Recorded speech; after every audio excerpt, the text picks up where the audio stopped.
आप जानते ही हैं कि ये जो हमारा टॉपिक है, ये इसकी जो बेसिक है वो आपकी IPv4 में आपने पब्लिक और प्राइवेट आईपी एड्रेसिंग पढ़ी थी, तो रूट्स इसकी उसी के साथ जाके जुड़ी हुई है, नेट और पैट के टॉपिक की।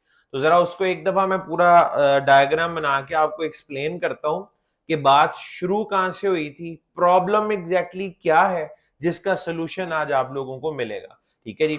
आप जानते हैं कि मैं बार बार पूरे कोर्स में ही कहता आया हूं कि पब्लिक और प्राइवेट आईपी एड्रेस का कॉन्सेप्ट नेट पैड के बगैर मुकम्मल हो ही नहीं सकता। ठीक है, तो आपने वो टॉपिक एक तरह से अधूरा पढ़ा हुआ है, आज वो मुकम्मल हो जाएगा। प्राइवेट आईपी एड्रेसेस का बेसिक कॉन्सेप्ट क्या था, उनसे हमें क्या, हमने अचीव क्या किया था, हमें क्या फायदा होता है उससे। IPv4 एड्रेसेस को कंजर्व करने के लिए, बचाने के लिए, आप यूं भी कह लें आईपी एड्रेस मैनेजमेंट के लिए, ये एक और तरीकाकार था जो इख्तियार किया गया। इससे हमारे लिए आईपी एड्रेस को अफोर्ड करना भी बड़ा आसान हो जाता है, यानी तकरीबन मुफ्त वाला काम ही हो जाता है। ठीक है, और दूसरा आईपी एड्रेसेस, जब एक ही आईपी एड्रेस दुनिया में हजारों लाखों करोड़ों लोग इस्तेमाल कर रहे होंगे, तो आपको ज्यादा आईपी एड्रेसेस की भी जरूरत नहीं पड़ेगी। तो आपके लिए आईपी एड्रेस भी इससे बच जाते हैं, कंजर्व हो जाते हैं। इसके लिए मैंने आपको ये जो मैंने बातें बोली है ना, ये एक स्टैंडर्ड में लिखी है और स्टैंडर्ड का नाम है RFC 1918। मैंने RFC का भी आपको तारुफ कराया था। मैंने कहा था जी ये हमारा समझे आइन है, हमारा कानून है, और जिस तरह आइन्स में आर्टिकल्स और वो सेक्शंस वगैरह होते हैं, हमारे RFCs होती हैं। तो RFC 1918 पब्लिक IPv4 को कंजर्व करने के हवाले से है। ठीक है, और उसमें यही पब्लिक और प्राइवेट आईपी एड्रेस का कॉन्सेप्ट आता है। आपको उम्मीद करता हूं प्राइवेट आईपी एड्रेसेस की रेंज सबको याद होगी। क्लास ए में 10 वाला नेटवर्क है, क्लास बी में 16 नेटवर्क है, 172.16 से 172.31 तक, और क्लास सी में 256 है, 192.168.0 से 192.168.255। क्लास बी में एक स्पेशल भी है, रिजर्व्ड भी है, जो DHCP सर्वर से आईपी ना मिलने पे अप्लाई होता है, जिसे लिंक लोकल या अपीपा कहा जाता है, 169.254 वाला, वो भी प्राइवेट ही है बेसिकली। ठीक है, बट दैट इज रिजर्व्ड, वो रिजर्व्ड है, हम अपनी मर्जी से उसे कहीं इस्तेमाल नहीं कर सकते। वो सिर्फ तभी कन्फिगर होता है जब DHCP सर्वर से आईपी ना मिल रहा, और ऑटो कन्फिगर होता है, हम नहीं करते, इसीलिए उसका नाम ऑटो प्राइवेट आईपी एड्रेस है, ऑटो प्राइवेट आईपी एड्रेस है। अच्छा जी, अब ये जो प्राइवेट आईपी एड्रेस हैं, ये तो फिर इस तरह से होते हैं कि दुनिया में किसी बंदे ने अपना एक प्राइवेट नेटवर्क बनाना है, वो हब अफोर्ड कर सकता है तो हब, स्विच अफोर्ड कर सकता है तो स्विच, वो हब या स्विच खरीदेगा, और उसके साथ उसकी जितनी भी डिवाइसेस होंगी, लैपटॉप, डेस्कटॉप्स, घर में अगर कोई स्मार्ट या स्मार्ट डिवाइसेस हैं, तो वो सारी चीजें जो हैं वो आप इसके साथ कनेक्ट कर सकते हैं। कोई IoT डिवाइस है, इंटरनेट ऑफ थिंग्स के ऊपर बेस्ड है, तो वो भी आप, यानी आपके AC है घर में, अगर वो भी IP बेस्ड है, उनमें IoT किट लगी हुई है, वो भी इसका हिस्सा बन सकता है। बायोमेट्रिक सिस्टम इसका हिस्सा बन सकता है। आप लोग जब सुबह अटेंडेंस लगाते हैं बायोमेट्रिक पे, वो इसी तरह हमारे नेटवर्क से ही कनेक्टेड है। तो आपने सारी अप्लायंसेज यहाँ पे कनेक्ट करा दी, और आपने कहा जी मैं इनको फ्री आईपी देने हैं और प्राइवेट रेंज में सेलेक्ट करूंगा, क्लास ए से भी हो सकती है, बी से भी हो सकती है, और सी से भी हो सकती है। आपका दिल चाहा कि मैं 192.168.1.0/24 वाला नेटवर्क इस्तेमाल कर लेता हूं, तो आपने .1, .2, .3, इसी तरह आपके .4, .5 आपने ये आईपी असाइन करना शुरू कर दिए।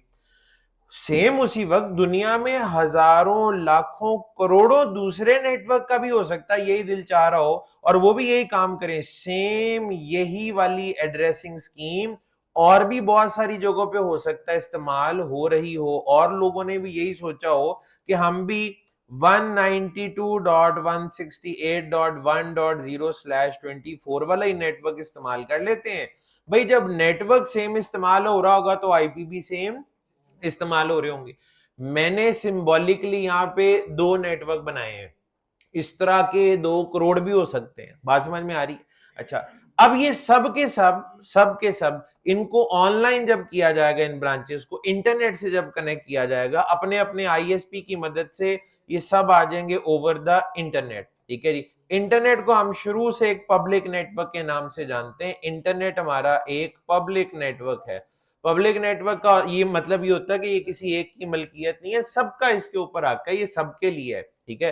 प्राइवेट, आपका प्राइवेट नेटवर्क आपका ही होता है, उसकी ओनरशिप आपके पास है। लेकिन ये जो पब्लिक नेटवर्क है, ये इसको कोई एक ओन नहीं करता, इसका कोई एक मालिक नहीं होता, बहुत सारी एंटिटीज मिलकर पब्लिक नेटवर्क बनाती हैं, जो कि हमारा इंटरनेट है। अच्छा जी, अब आपको इस पब्लिक नेटवर्क से कनेक्ट होना है अपने अपनी आईएसपी की मदद से, ठीक है, हो गए, ठीक है।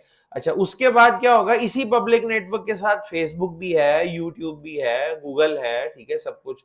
तो यहां पे मैं कहता हूं लेट से चलें, ये यूट्यूब है जी, YT यूट्यूब है, ठीक है, यूट्यूब का सर्वर है, और इसका आईपी है, इसका पब्लिक आईपी मैं यहाँ पे अभी लिख रहा हूँ, इसका आईपी एड्रेस है लेट से 8.8.8.8, ऐसे लिख दिया मैंने।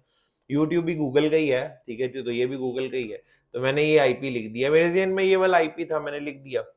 अच्छा, अब ये इस बंदे ने ना लेट से YouTube इस्तेमाल करने का इसका दिल किया, और सिमिलरली उसी टाइम पे इस बंदे ने भी सोचा मैं YouTube इस्तेमाल करता हूँ, ठीक है। अब इसका नतीजा ये निकलेगा कि इसकी रिक्वेस्ट यहाँ से निकल के अपने गेटवे के पास जाएगी, गेटवे से होती हुई जो है वो पहुंच जाएगी पब्लिक नेटवर्क में, ठीक है, और पब्लिक नेटवर्क से होती हुई रिक्वेस्ट पहुंच गई YouTube के पास, ठीक है। अभी मैंने नॉर्मल तरीके से जिस तरह से आपने अब तक पढ़ा मैंने वही लिखा है। 192.168 1.1 की ट्रैफिक 8.8.8 के पास गई, रास्ते में कहीं सोर्स और डेस्टिनेशन आईपी चेंज नहीं हुआ। YouTube को जो रिक्वेस्ट रिसीव हुई है वो कहां से हुई है, 192.168.1.1 से। सिमिलरली अगर उसी वक्त ही ये दूसरे बंदे का भी यही दिल चाहे कि उसने YouTube इस्तेमाल करना है, उसकी ट्रैफिक पहले उसके गेटवे पे आएगी, गेटवे से होती हुई पब्लिक नेटवर्क, और वो भी पहुंच जाएगी YouTube के पास। YouTube को एक और पैकेट रिसीव होगा जिसमें सोर्स आईपी फिर से एक बार 192.168.1.1 है, और डेस्टिनेशन आईपी उसका 8.8.8 है। YouTube को दो पैकेट रिसीव हुए हैं, दोनों में सोर्स आईपी एड्रेस सेम है, मानते हैं? तो यहां हमारी तस्वीर में दो प्राइवेट नेटवर्क थे, मैंने कहा था इस तरह के करोड़ों हो सकते हैं, तो हो सकता है YouTube को 2 करोड़ पैकेट ऐसे रिसीव हो जिनमें सोर्स आईपी 192.168.1.1 है। YouTube को तो यही लगेगा किसी एक यूजर ने मुझे 2 करोड़ पैकेट भेज दिए, उसे ये कैसे पता लगेगा ये अलग-अलग है? भाई आईपी एड्रेस ही वो चीज है जो आइडेंटिफाई करने के लिए आप इस्तेमाल करते हैं।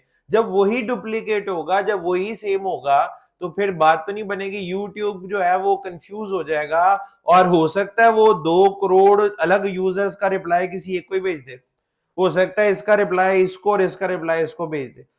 सिर्फ यूट्यूब कंफ्यूजन का या कॉन्फ्लिक्ट का शिकार नहीं होगा, इस तरह तो पूरा का पूरा इंटरनेट ही कॉन्फ्लिक्ट का शिकार हो जाएगा। फेसबुक भी हो जाएगा, व्हाट्सएप भी हो जाएगा, ठीक है जी। आप आइडेंटिफाई नहीं कर सकेंगे कि रिक्वेस्ट बेसिकली आई कहां से है, ठीक है।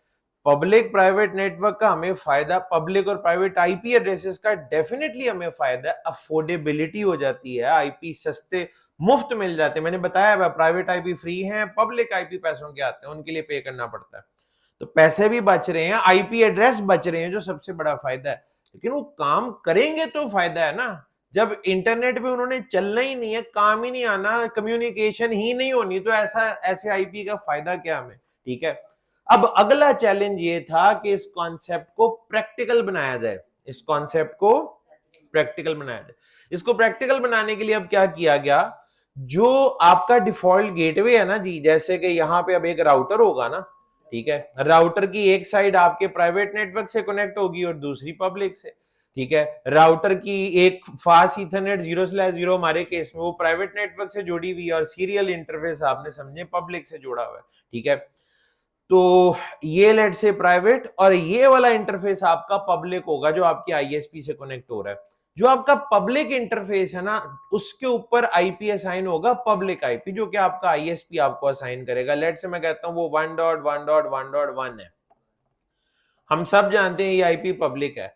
सिमिलरली दूसरी तरफ भी तो ऐसा ही होगा, यहाँ पे भी एक राउटर होगा, राउटर की एक साइड पब्लिक नेटवर्क से और दूसरी प्राइवेट से कनेक्ट हो रही है, fast Ethernet.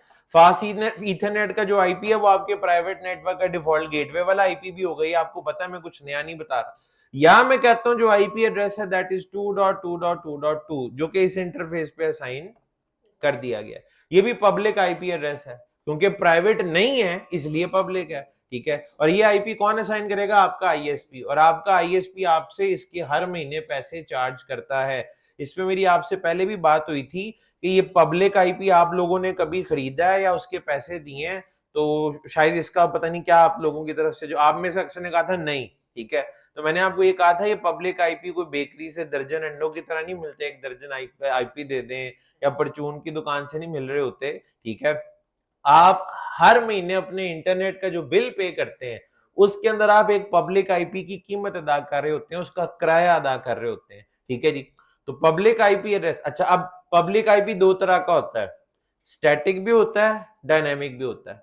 Static public IP वो होता है जो चेंज नहीं होगा, यानी आपको आईएसपी ने असाइन कर दिया ना एक दफा स्टैटिक पब्लिक आईपी, तो स्टैटिक का यहां मतलब यह है कि वो चेंज नहीं होगा। और एक होता है डायनामिक पब्लिक आईपी जो पूल से असाइन होता है, और पूल का आपको पता है लीज टाइम होता है, वो लीज टाइम के बाद वो आईपी वापस जाएगा और अगली दफा जरूरी नहीं आपको सेम वही आईपी मिले, वो डिफरेंट भी हो सकता है।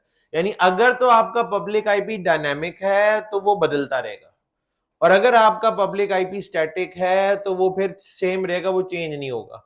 पब्लिक आईपी को स्टैटिक कराने के लिए आपको अलग कीमत अदा करनी पड़ती है, हर आईएसपी का अलग रेट है, 500 600 700 800, अब तो टैक्स डाल दूल के रेट काफी ज्यादा हो चुके हैं, मेरा 700-800 से कम तो अब कहीं पे भी नहीं मिलता। तो बहरहाल जी ये स्टैटिक आईपी कराने के लिए आपको अलग से पैसे देने पड़ते हैं। अब ये बात आपको मैंने पहले भी समझाई थी, आपको फिक्स आईपी की जरूरत ही कब होती है? देखिए एक जो घरेलू इंटरनेट सारिफ है ना, जो होम यूजर है इंटरनेट का, उसकी कोई ऐसी रिक्वायरमेंट नहीं है कि उसे स्टैटिक आईपी मिले। आपने सर्विसेज लेनी ही है इंटरनेट से, ब्राउजिंग करनी होगी बढ़िया, ठीक है जी, व्हाट्सएप यूज कर लेंगे, सोशल मीडिया इस्तेमाल कर लेंगे, इससे ज्यादा एक, या ऑनलाइन गेमिंग कर लेंगे, इससे ज्यादा की आपकी जरूरत नहीं है। हाँ, आप अगर किसी किस्म की सर्विसेज दे रहे हैं, आपने कोई वेबसाइट होस्ट कर ली अपने घर, अब आपका अब वो आपने भी अपने नेटवर्क में देखा है जो हमारा वो डीएनएस सर्वर होता है, यानी आपने डीएनएस सर्वर अपने घर में लगा लिया है, ठीक है, और आप डीएनएस की सर्विसेज देना चाहते हैं, कोई वेबसाइट होस्ट कर ली है, अब आपका आईपी जो है वो स्टैटिक होना जरूरी है। या आपके घर ऐसी डिवाइसेस हैं जिन्हें आप रिमोटली एक्सेस करना चाह रहे हैं, यानी मैंने अब कॉर्बिट के ये जो राउटर स्विचेस यहाँ पे लगे हुए हैं, मैंने रिमोटली एक्सेस करना चाह रहा हूं, तो मुझे उनका आईपी पता होगा तो मैं एक्सेस करूंगा ना। अगर वो आईपी यार 8 घंटे बाद बदल जाए तो 8 घंटे पहले का आईपी तो मुझे पता होगा, अब क्या चल रहा है वो नहीं पता। अगर आपने रिमोट एक्सेस करनी है या सर्विसेज देनी है तब तो आपकी रिक्वायरमेंट है, अदरवाइज आपको स्टैटिक आईपी की जरूरत नहीं होती, डायनामिक से आपका काम बेहतरीन तरीके से चल जाता है, ठीक है। तो बहरहाल जी ये पब्लिक आईपी आपको ना इस तस्वीर में दो जगहों पे नजर आ रहे हैं, मैंने एक ये आईपी दिया, एक ये आपका पब्लिक आईपी, और वैसे ये भी पब्लिक आईपी ही है, ठीक है जी, जो यूट्यूब के लिए मैंने लिखा था। अब तवज्जो चाहिए, मेन कहानी अब शुरू होने लगी है भाई। आज तक जो होता आया है और अब जो आगे होगा उसमें और अब में फर्क क्या है? देखें जी, आपके प्राइवेट नेटवर्क से पैकेट निकल के जिधर भी जाता था, पब्लिक नेटवर्क में भी गया, दूसरे के प्राइवेट नेटवर्क में भी आप चले गए। अच्छा, आपको ऐसा ना अब सोचना शुरू कर दिया कि कोई नई बातें हो रही हैं, बिल्कुल कोई नई बात नहीं हो रही। इस तस्वीर को एक दफा देख लें, मैं इसी को रेफरेंस बना के बात कर रहा हूं। आप यहां से इसको पिंग नहीं करते थे तो क्या होता था, प्राइवेट नेटवर्क से निकल के पब्लिक नेटवर्क में जाते थे। आप यहां से इसको पिंग नहीं करते थे, अपने प्राइवेट नेटवर्क से निकलकर एक पब्लिक नेटवर्क से होते हुए दूसरे प्राइवेट नेटवर्क में चले गए थे आप। तो अभी भी मैं यही बातें कर रहा हूं, लेकिन बात ये आज तक सोर्स से लेकर डेस्टिनेशन तक, चाहे डेस्टिनेशन ये हो चाहे डेस्टिनेशन ये हो, आईपी चेंज नहीं होता था। पैकेट के अंदर जो सोर्स और डेस्टिनेशन का आईपी है वो चेंज नहीं होता था। आज अब क्या होने लगा है, अब आज नया क्या होने लगा है, हम अपनी प्रॉब्लम का सोल्यूशन कैसे करने लगे हैं वो देखें।